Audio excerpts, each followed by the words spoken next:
Hello all, welcome to Editorial Analysis with Answer Writing Practice Initiative at 9 p.m. Friends, please watch my introductory video on this initiative which I have shared in the playlist. That will be the first video on the playlist. Please watch that to know how to participate in this answer writing initiative. So in today's editorial analysis, we are going to discuss about leader of opposition.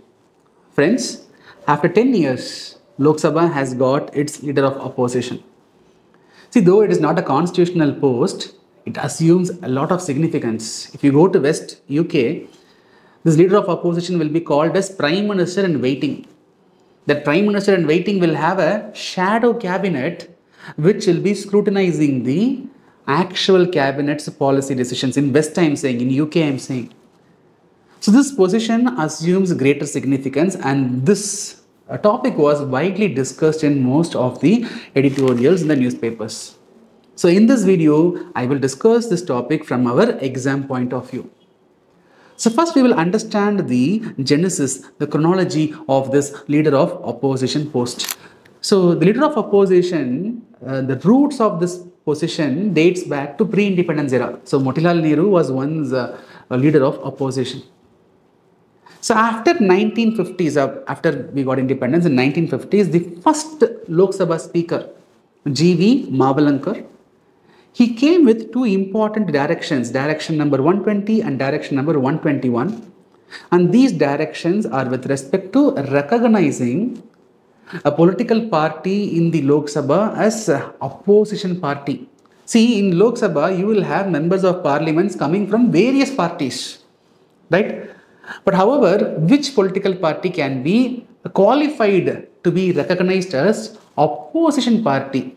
That was given, that criteria was given through this Mavalankar rule number 120, that is direction 120 and 121. So the direction 120, 121 talks about a 10% rule. Only those opposition political parties which has a minimal numerical strength, a minimum numerical strength of 10% of the Lok Sabha. So only those political parties in the Lok Sabha which has a minimum 10% numerical strength, only those political parties will be recognized as opposition parties. And only those opposition parties can nominate this leader of opposition. This is what G.V. Mavalankar said in 1950s. In the first 3 terms of Lok Sabha, no political party was able to meet this 10% criteria. So only in 1969, Lok Sabha got its first leader of opposition. Then in 1977, through Salary and Allowances of Leader of Opposition Act, through this legislation, the leader of opposition post was getting a legal backing. It was statutorily recognized. There was a law to recognize this post only in 1977. So what 1977 Act says? The Act says leader of opposition will be nominated or will be selected by those opposition parties which has highest numerical strength. So the opposition party with highest numerical strength will be selecting this leader of opposition. This is what the 1977 Act says. But 77 Act is not talking about the 10% rule. 77 Act simply says the one who has the highest numerical strength can select the leader of opposition. So when you combine this Mavalankar rule, the 10% rule, and this 1977 condition, we are able to understand those opposition parties with highest numerical strength also meeting the 10% criteria will get the chance to select the leader of opposition. And this is the convention, this is a practice which we are following till today. So in the last 10 years, in the last 2 terms of Lok Sabha, no political party was able to meet the 10% criteria. But now, Congress was able to meet the 10% criteria, and they are having the highest numerical strength among the opposition parties. So they selected the leader of opposition. So Mr. Rahul Gandhi became the leader of opposition in the current Lok Sabha. See, I already mentioned that this is not a constitutional post. But however, this position assumes greater significance because of following reasons. This leader of opposition will be given a status equivalent to that of cabinet minister, the salary, allowances, perks. that will be similar to that of a cabinet minister. And this leader of opposition will automatically become member of various select committees through various legislations like Central Vigilance Commission Act 2003, we have RTA Act, we have Lokpal Lok Ayukt Act 2013, we have Protection of Human Rights Act 1993. All these acts have, it mentions about selection committee, and leader of opposition automatically becomes a member of the selection committees through these laws. There are various parliamentary committees like Public Undertaking Committee, Public Accounts Committee, Estimates Committee, various joint parliamentary committees. In all these committees, invariably, the leader of opposition becomes a member of those significant committees. When a regular MP wants to get the attention of the House, he can or she can do it by giving a notice to the Speaker, and Speaker will arrange. But however, if leader of opposition wants to bring the attention of the House on a particular issue, he need not go through this notice procedure. As a matter of convention, the Speaker will allow leader of opposition to bring the attention of the House on particular issues without following that notice procedures.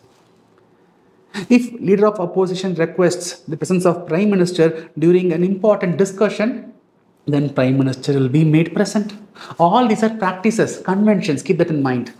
But when leader of opposition demands, then Prime Minister will also be, as a matter of convention, will be present in the Lok Sabha during the discussion. Leader of opposition will also give diversified opinions on various initiatives taken by the government. When government comes up with an initiative, government will come with an initiative based on some opinions, understandings, right? But leader of opposition will play a crucial role by providing diversified and opposing opinions of those initiatives. So that will be very, very constructive and helpful to devise a policy. Leader of opposition can ensure that all the opposition voices are coordinated, and leader of opposition can help in the smooth functioning of the business of the House. So because of all these reasons, the position leader of opposition assumes greater significance. In a vibrant democracy, the diversified opinions, criticisms, constructive criticisms, diversified opinions, different viewpoints, that assumes greater significance. And it is expected that leader of opposition is going to perform all these roles in a constructive manner, and also helps in enabling a smooth functioning of Lok Sabha. So because of all these reasons, the position becomes so significant, and it was widely discussed. And I have arranged the discussion video in such a manner that you are able to answer a question if it is asked in the mains exam based on this LOP, that is leader of opposition. So now, based on this editorial discussion, I will give you a question, and you know how to submit the answer. If you are not aware, please watch the introductory video to know how to participate in this answer writing initiative. So the question for today's video: the role of leader of opposition in Lok Sabha in facilitating effective functioning of Parliament is as important as that of the government. Discuss. So it is a 10-marker question. So you can write 150 words on this question. So submit the answer within 12 hours, that is before 9 AM tomorrow. Submit the answer in the comment section, or else your answers will not be considered for evaluation. I hope the topic was useful. So I will see you in next video. Till then, bye. Take care.